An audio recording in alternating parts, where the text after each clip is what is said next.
des façons de calculer la périodicité, c'est ce qu'on appelle des ajustements sur les phénomènes constatés, sur les chroniques historiques. Et on essaie de mettre des droites qui recollent avec tous les points constatés. Sur des séries de données, là, entre 1876 et l'époque actuelle. Et ces deux méthodes donnent des résultats un peu différents parce que, si j'arrive à lire bien, là on a 1910 qui a une période qui est là, qui est une période de 120 ans à peu près. Et l'autre aussi à peu près. Et on a d'autres méthodes là qui donnent un intervalle de confiance sur 1910, sur le débit. Alors, pour le débit, l'intervalle de confiance est ici, donc ça va pratiquement de 40 ans dans les valeurs extrêmes, à peu près par là, de 50 à 300. Quoi. Et dans l'autre sens, on a le débit centenal estimé entre pratiquement 2000 et 3300. Vous voyez qu'en fait, quand on pousse l'exercice statistique jusqu'au bout, ce sont des valeurs extrêmement différentes.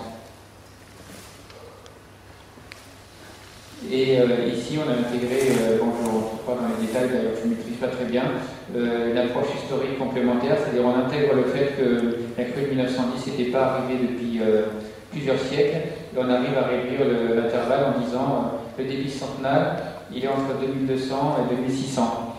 Et comme on estime le débit de la crue 1910 entre 2004 et 2006, et ben, en combinant ces différentes approches, on arrive finalement à dire que la crue 1910 elle est quelque part entre 100 ans et 250.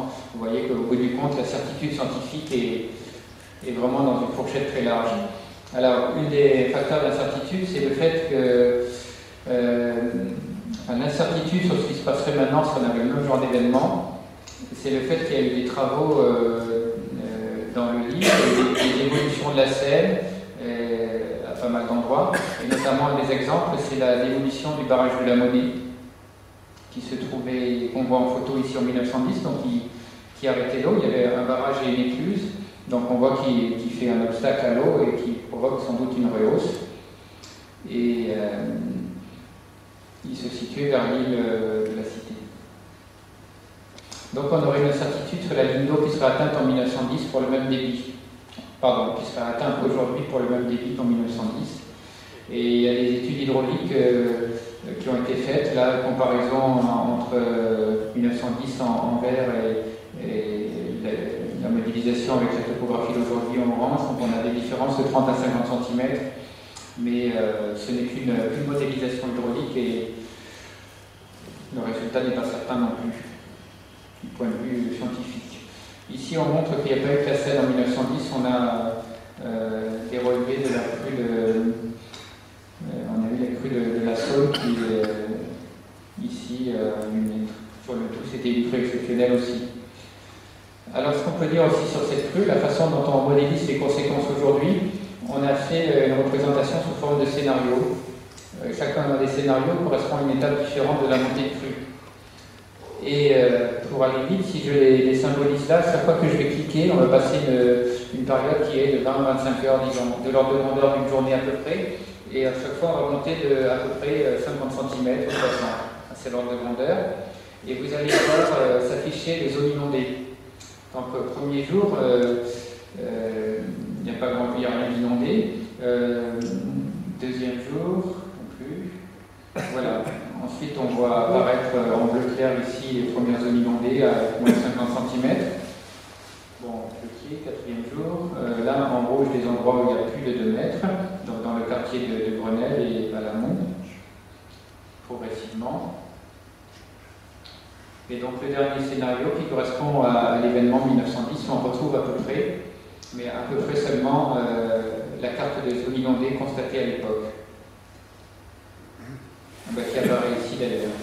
Donc on voit que c'est à peu près la même chose, mais pas tout à fait, puisque là, notamment dans le secteur de Boulevard Saint-Germain, il y a des zones qui semblent maintenant plus hors d'eau qu'à l'époque.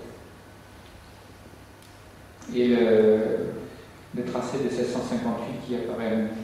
Donc voilà la connaissance qu'on a sur les crues. Il y a une modélisation qui a été refaite en essayant de tenir compte de la topographie d'aujourd'hui, et ça nous donne un résultat différent de celui de l'époque, enfin à quelques dizaines de centimètres près.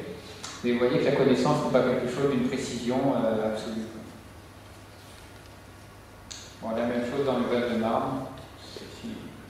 Voilà, on voit qu'il était très vite, mais l'inondation progressivement. Donc cet outil-là est très utilisé par les services de gestion de crise qui sont coordonnés par la préfecture de police parce qu'ils permettent aux différents gestionnaires de sécurité, aux opérateurs, à la RATP, à l'EDF, etc., d'essayer de se représenter comment mesurer la crue, quelles sont les infrastructures qui sont progressivement inondées, quelles sont donc les précautions et les opérations à prendre, à faire. On voit ici un certain nombre de crues qui ont été représentées, et la seule conclusion qu'on peut en tirer au premier regard, c'est qu'elles ont des formes relativement semblables, c'est-à-dire des montées rapides, enfin disons quelques jours, par rapport à d'autres creux, et après une zone perturbée, une période assez perturbée pendant un temps assez long, après une première descente assez forte.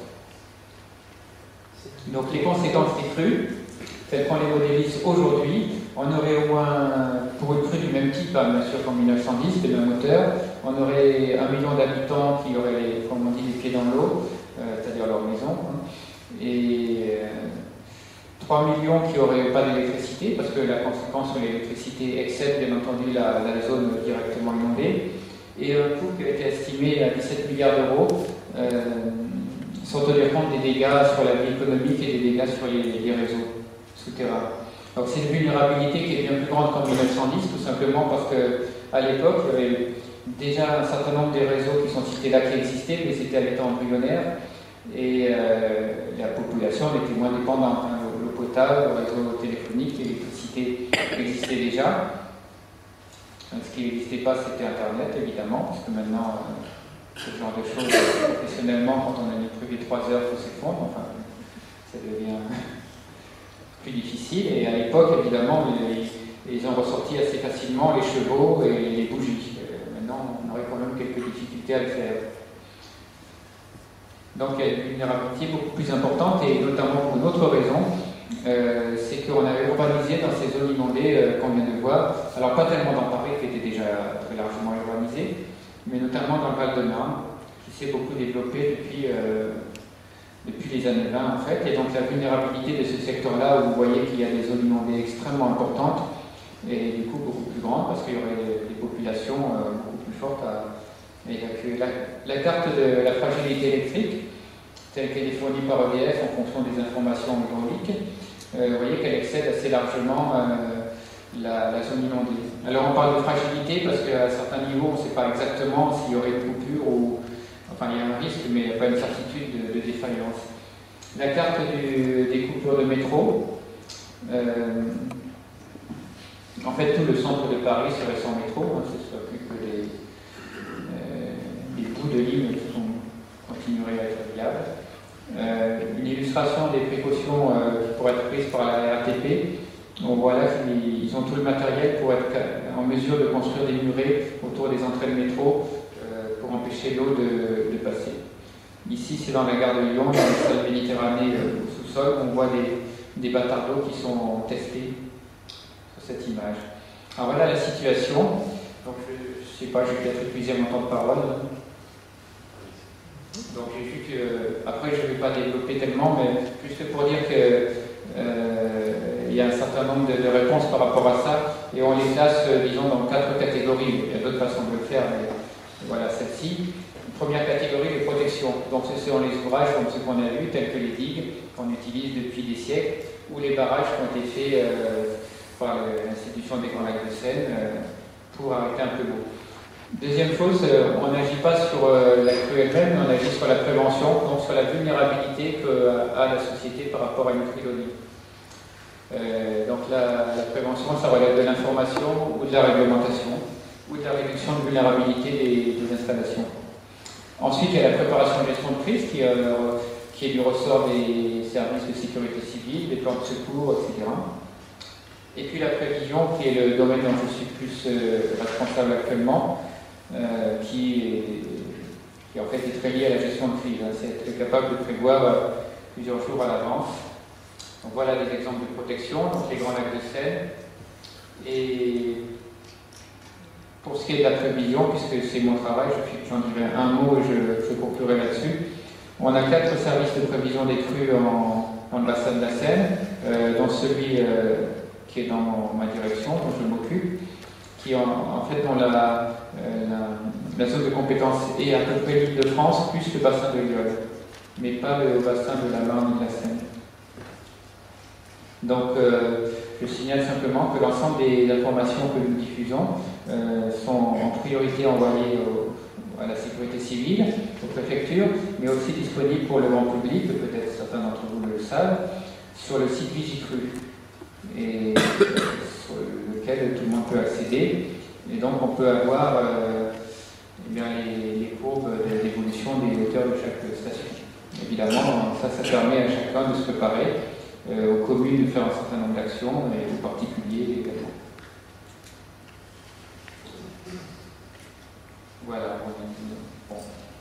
Voilà, je vais m'en tenir là. Éventuellement, s'il y a des questions, je pourrais détailler les autres points.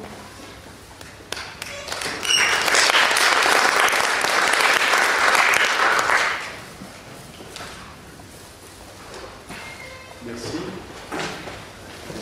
Merci à M. David. Donc on va rentrer dans les questions sur l'exposé de M. David, bien sûr, et puis des questions plus générales que vous auriez envie de voir aborder.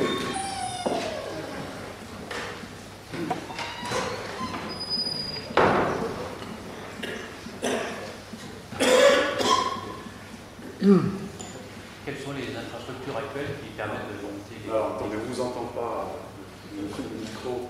Voilà, on commence par monsieur là-haut, parce que sinon ça... Excusez-moi. Moi j'ai une grande déception, parce que je croyais naïvement, avant de venir à la conférence, qu'on avait des moyens puissants pour s'opposer en amont à ce type d'aléas. Et j'ai l'impression, en résultant, que finalement, ça me paraît assez réduit. Donc, est-ce que c'est vrai? Et si oui, pourquoi est-ce qu'on ne fait pas plus d'efforts pour se prémunir, notamment compte tenu des risques sur Paris? Bien, au moins, vous avez fait un progrès dans la lucidité. Vous n'êtes pas venu pour rien, parce qu'effectivement, on ne peut pas grand-chose. Bon, il ne faut pas exagérer non plus, mais je vais illustrer parce que j'avais commencé à aborder tout à l'heure, mais je n'ai pas tout développé. Donc, dans les protections localisées qui ont été faites, depuis l'époque, donc il y a des murailles qui sont, là c'est celles où il y a les boucliers, qui ne sont pas autre chose que des parapets, mais qui sont a priori taillés pour le niveau de la crue de 1910. Donc, sauf défaillances, ruptures qui sont toujours possibles, si la crue ne dépassait pas ce niveau, dans Paris, a priori, le débordement serait très limité. Cela dit, il y a aussi des risques d'infiltration par les différents réseaux, en sous-sol, par le sol, ou de points manquants ou de défaillances. Mais c'est déjà un premier type de protection. En parlant de défaillance, on voit que certaines ne sont pas en très bon état ici dans le Val-de-Marne. Donc il y a parfois des interruptions.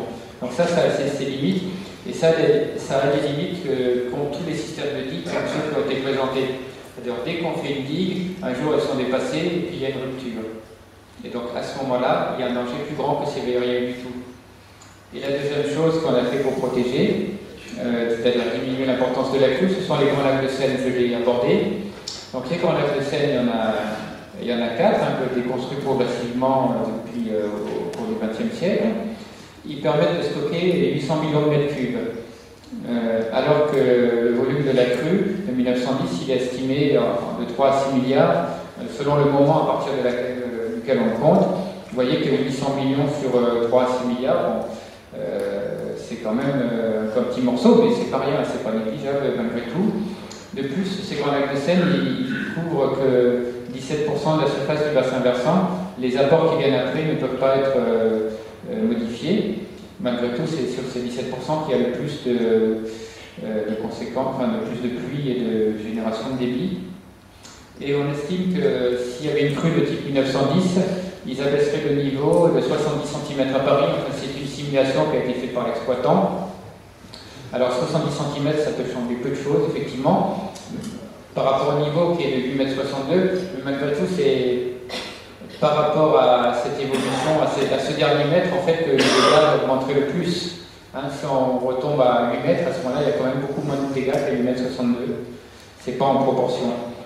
Et l'autre réserve qu'il faut avoir là-dessus, c'est que, comme toute œuvre humaine, ces barrages ils peuvent avoir une défaillance, un sabotage.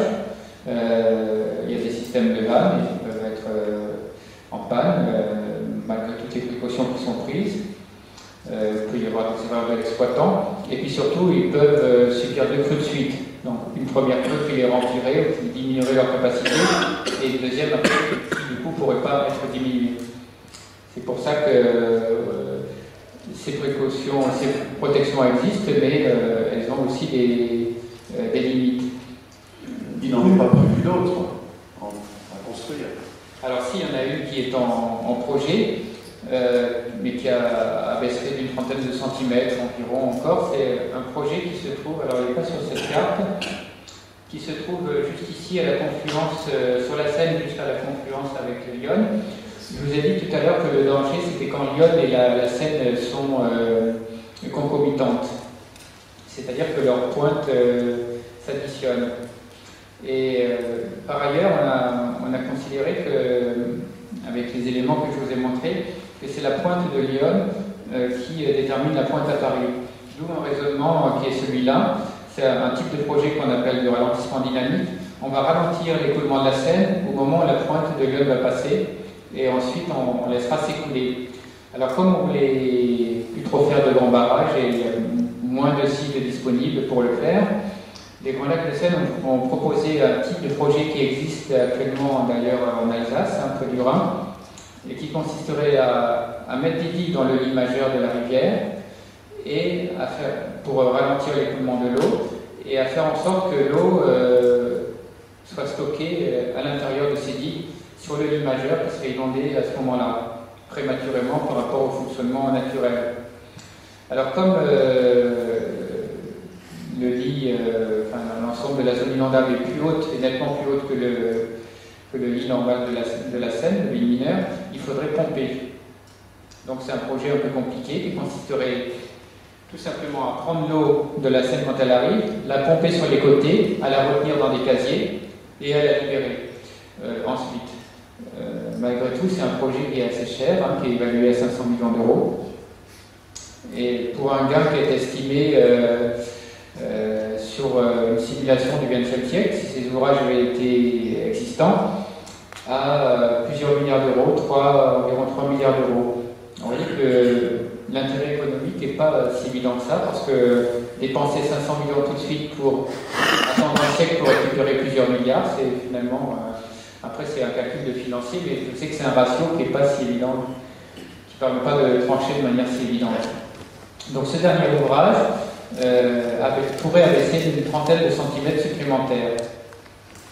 Donc l'ensemble de ces ouvrages faut quand même diminuer une crue de type 1910 de 8,62 m à un ordre de grandeur de 8 mètres ou un peu plus. Donc tout ça, évidemment, n'est pas négligeable, c'est-à-dire que cette crue catastrophique resterait une catastrophe, mais peut-être éviterait que l'agglomération parisienne tombe dans un chaos total, parce qu'il suffit de voir ce qui s'est passé ces derniers jours avec la neige et d'imaginer que ça dure plusieurs semaines, à plusieurs jours au plus haut niveau, puis ensuite plusieurs semaines avant l'état vraiment normal, avec l'interruption du métro, l'interruption d'un certain nombre de ponts qui seraient fermés, le trafic routier. Il n'y aura plus qu'à partir en vacances, je ne crois plus d'électricité, 1 million de personnes peut-être à évacuer, donc c'est un peu ce qui s'est passé à la Nouvelle-Orléans. Donc passer de 8,60 m à peut-être 8 mètres, ça pourrait éviter un chaos de ce type-là, à mon avis. Il y avait une autre question devant, et puis derrière, d'autres. Oui. Monsieur. Alors, attendez le micro pour que tout le monde puisse vous entendre. Oui, bonsoir. Que se passerait-il si on envisageait une augmentation du niveau de la mer? Eh bien, bien, à Paris, rien, puisqu'on est quand même un certain nombre de dizaines de mètres au-dessus. Par contre, je pourrais remontrer la carte. Toute cette zone-là, en dehors de l'Île-de-France, dans les boucles de la Seine, un petit peu en amont de Rouen, est influencée par le niveau maritime. Voilà. Bon. Il se trouve que moi, je suis responsable de la zone jusqu'ici, donc je connais un petit peu moins bien. Donc, mais bon, un petit peu quand même. Ce sont mes collègues de Laval qui font la prévision. Effectivement, quand ils font la prévision sur la Seine, il faut qu'ils tiennent compte du niveau de la mer et du débit qui arrive. Et donc, si le niveau de la mer augmentait, effectivement, dans ces zones-là, il aurait pu y avoir des zones un peu plus vulnérables. Sans aucun doute, un danger d'inondation un peu plus fort dans les fleuves, mais aussi dans l'ensemble des zones qui sont menacées directement par la mer, comme en Vendée, par exemple. Si on a 50 cm en plus, eh ben, il y a des zones qui seront menacées en plus. Bon, évidemment, ça ne va pas être d'un jour à l'autre, c'est en évolution en quelques dizaines d'années. Donc, si on souhaite que certaines zones restent protégées, ben, il faudra prendre des mesures en conséquence. Une question ? Oui, bonsoir. J'ai deux questions. La première, c'est pourquoi vous prenez comme référence l'échelle pont d'Austerlitz? Et la deuxième, en quoi consistent les PPRI? Alors, l'échelle de pont d'Austerlitz, il n'y a pas vraiment de raison majeure, il faut bien en prendre une et la garder un certain temps pour pouvoir avoir des chroniques de hauteur et de débit qui puissent être exploitées sérieusement. Cela dit, il n'y a que... Après, il y a des choix par rapport aux avantages physiques. Hein. Il faut que ce soit un endroit qui soit relativement stable. Il ne faut pas que ce soit dans un endroit où la rivière va évoluer parce qu'il y a des érosions, il y a des bras qui se forment différemment. Donc là, c'est un endroit stable. Et puis, en fait, en 1910, ce n'est pas l'échelle qui était utilisée. Non, si ça l'était en 1910, pardon, c'est avant, à la fin du 19e, il y avait un autre endroit qui était utilisé, c'était l'échelle du pont de la Tournelle. Et quand j'ai montré l'ensemble de la chronique de débit depuis 1658, en fait, ça a été reconstitué. Les siècles précédents, c'était suivi ailleurs. Mais vous voyez, l'intérêt, c'est surtout de mesurer et d'étudier les hauteurs, toujours au même endroit, que cet endroit soit celui-là ou un autre. Et la deuxième question qui était déjà les PPRI. Alors les PPRI, j'aurais pu les citer si j'avais continué l'exposé.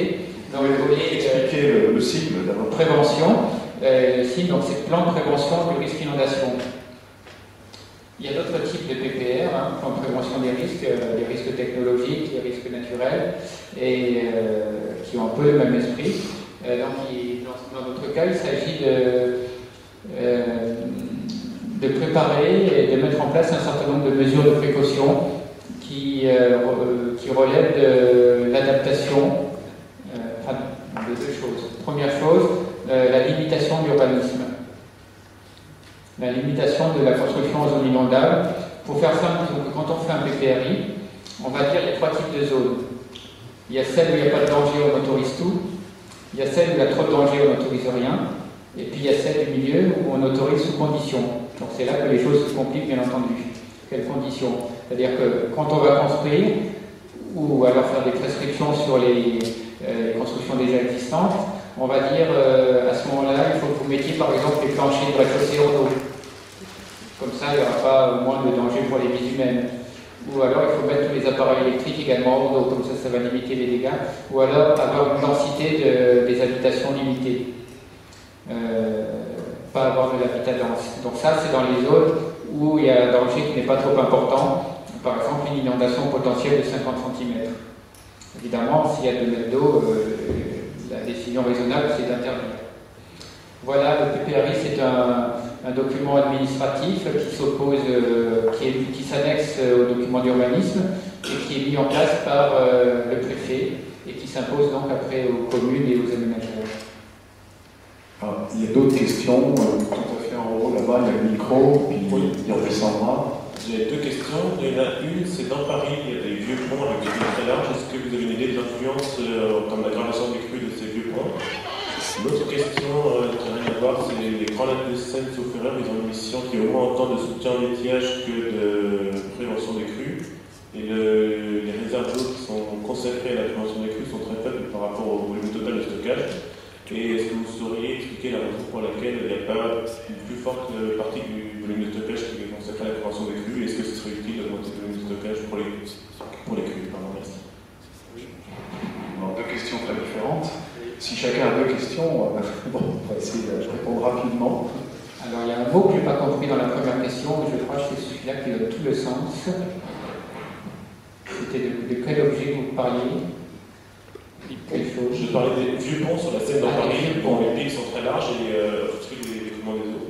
D'accord. Alors, effectivement, les vieux ponts, oui, ils gênent l'écoulement. Hein. Donc, si on voulait améliorer l'écoulement dans Paris, on pourrait enlever tous les ponts et on abaisserait. Bon, il se trouve que les ponts existent depuis longtemps, depuis un certain nombre de siècles. Donc, c'est un peu comme s'ils faisaient partie du paysage et du milieu naturel. Et je citais tout à l'heure les crues du 18e. À l'époque, les ponts étaient encore plus importants. Il y avait des ponts construits, des ponts en bois qui se sont écoulés pendant la crue. Et à l'époque, ils faisaient des arches encore plus rapprochées. Donc, sur Paris, l'urbanisation s'est toujours faite avec des ponts, pas toujours, depuis quelques siècles. Et donc, ça en fait partie. Et effectivement, quand on fait les calculs de modélisation, on constate que entre l'amont, l'aval et l'amont d'un pont, il peut y avoir 10, 20, 30 cm dans une grande crue. Et donc ça fait des sortes de marches d'escalier. Effectivement, entre l'aval de Paris et l'amont, on doit traverser une trentaine de ponts, je crois. L'influence cumulée de l'ensemble des ponts, peut-être, je n'ai pas les chiffres en tête, mais je pourrais les trouver d'un mètre ou d'un mètre 50. Donc la suppression de l'ensemble des ponts faciliterait l'écoulement. J'irais même peut-être plus loin parce qu'on envisage, enfin je ne fais pas de projet d'urbanisme, je vous rassure, je ne présente pas la mairie de Paris, aucun tel programme, mais on a constaté sur les photos, que vous avez peut-être remarqué tout à l'heure sur la crue de 1910, que souvent, à l'époque, le niveau de l'eau était arrivé presque au sommet de l'arche, hein, il y avait plus qu'un petit bout souvent. Ce qui veut dire que si on avait une crue plus importante, du type de périodicité 300 ans, 500 ans, enfin vraiment exceptionnelle, à ce moment-là, l'eau ne pourrait plus passer plus haut parce qu'elle serait bloquée par le parapet du pont. Enfin, le parapet, ce qu'on appelle le tympan, le tablier du pont, si vous voulez. Alors, donc ça créerait une rehausse encore plus importante et éventuellement une poussée sur le pont qui pourrait amener à son effondrement et donc un blocage de la rivière possible, comme ça s'est passé d'ailleurs dans certains cas. Donc ces ponts, effectivement, sont un obstacle à l'écoulement, mais ça fait partie de Paris, c'est comme ça. Deuxième question, c'était sur la gestion des lacs supérieurs, leur multifonction entre... Alors c'est un compromis. Hein. Il faudrait ajouter d'ailleurs comme troisième fonction mineure le tourisme, puisque le maintien du plan d'eau en été et à la fin de l'été correspond aussi à une exploitation. Donc ils suivent un règlement d'eau qui fait qu'ils sont pratiquement vides en novembre-décembre, un petit peu moins vides en janvier-février, et qui se remplissent jusqu'à être complètement pleins au mois vers le 1er juin, sauf erreur. J'hésite un peu sur la date précise, mais c'est par là, pour se préparer au soutien d'étiage. Et a priori, comme ils vont du maximum au minimum, c'est à peu près le même volume qui est utilisé pour les deux fonctions. C'est-à-dire que le volume laissé libre, les 800 millions de mètres cubes sur le cumul des 4 barrages qui est laissé libre en début novembre, qui est disponible pour les traitements des crues, et bien c'est à peu près le volume qui sera disponible si tout va bien, bien sûr, au mois de juin pour le soutien de l'étiage. Donc c'est à peu près un équilibre. Et si une grosse crue se produit, pas pendant l'hiver justement, mais au moment où les barrages sont pleins, donc ça s'est étudié aussi. Alors évidemment, donc, dans ce cas-là, les crues sont moins probables. C'est-à-dire que la crue de 1910 qui s'est produite, puisque c'est la référence, elle s'est produite en janvier. Et en janvier, une crue de ce type-là est considérée comme centenale. Bon, je vous ai expliqué tout à l'heure que la notion de centenale était relativisée. Cela dit, bon, admettons que ce soit centenale.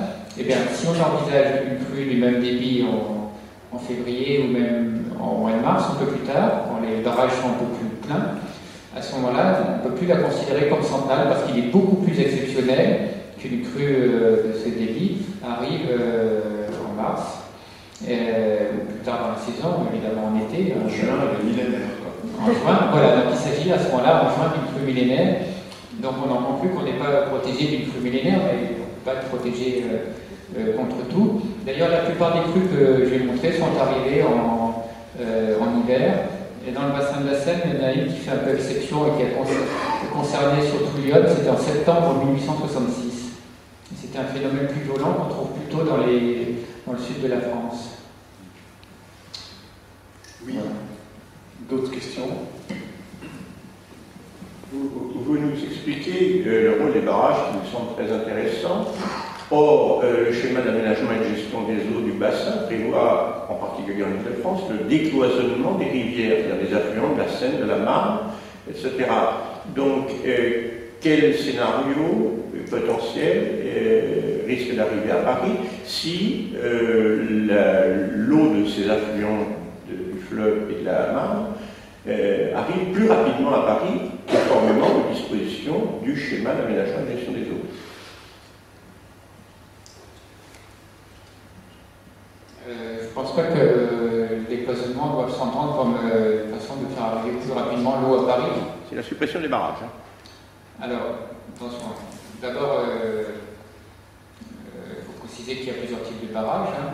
Vous le savez peut-être, mais peut-être que tout le monde ne le sait pas. Donc il y a les barrages dont j'ai parlé à l'instant, qui sont les barrages réservoirs, qui ne sont pas dans le cours d'eau. Ce sont des barrages en dérivation.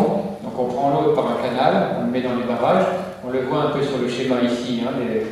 Les barrages sont en dehors du lit des cours d'eau. Donc on stocke l'eau sur le côté par un canal qui fait quelques kilomètres, on l'en renvoie plus tard par un canal qui fait également quelques kilomètres. Donc cela, par rapport au fonctionnement de l'hydrosystème constitué par le cours d'eau, ils ne sont pas dans le coup, si je veux dire. Ils sont en dérivation pour les grandes crues. Ensuite, il y a les barrages au fil de l'eau, qui sont plutôt du barrage du type EDF, des barrages de stockage, ou des barrages aussi pour la navigation, pour le stockage, pour la navigation, mais qui sont essentiellement sur la zone amont. Un barrage de Pantière, notamment, qui fait pour les grands lacs de Seine, barrage de Crescent, barrage de production électrique, notamment par ici. Et cela constitue effectivement un obstacle à l'hydrosystème, notamment à la remontée des poissons, des saumons quand il y en avait, etc. Donc, dans certains cas, on fait des échelles à poissons, mais il n'est pas particulièrement prévu de les supprimer. Ensuite, pour finir sur les barrages, il y a les barrages de navigation qui sont présents sur l'ensemble des cours d'eau du bassin de la Seine, enfin une grande partie, la Seine, l'Yonne, la Marne et l'Oise, mais qui, eux, maintiennent une certaine hauteur d'eau à l'étiage quand les débits sont faibles, de telle manière que les bateaux bénéficient d'un tirant d'eau suffisant. Dès qu'il y a une crue, c'est le cas ces jours-ci, ils sont en train de s'abaisser progressivement et quand la crue est importante, ils sont tous abaissés, donc ils ne jouent plus encore rôle. En revanche, eux, et c'est peut-être surtout ceux-là qui sont visés, ils provoquent un effet de poisonnement, puisque à chaque fois qu'on passe un barrage, et à côté du barrage une écluse, on a une dénivellation qui est sur la Seine de 2 mètres, 4 mètres environ, ou 5 mètres, pour donner des ordres de grandeur. Donc une échelle d'eau entre deux plans d'eau. Et là, effectivement, c'est pas franchissable par les poissons ou par tout ce qui constitue le milieu aquatique. Et la seule solution, à ma connaissance, qui a été trouvée, c'est de mettre des échelles à poissons pour permettre aux poissons de contourner les obstacles. Donc là, ça n'accélère pas les crues, en tout cas, c'est des cloisonnements. Je ne sais pas si on a répondu à votre question. De toute façon, bon, l'heure avance. On va prendre peut-être encore 2 questions. Il y a monsieur qui a levé la main aussi.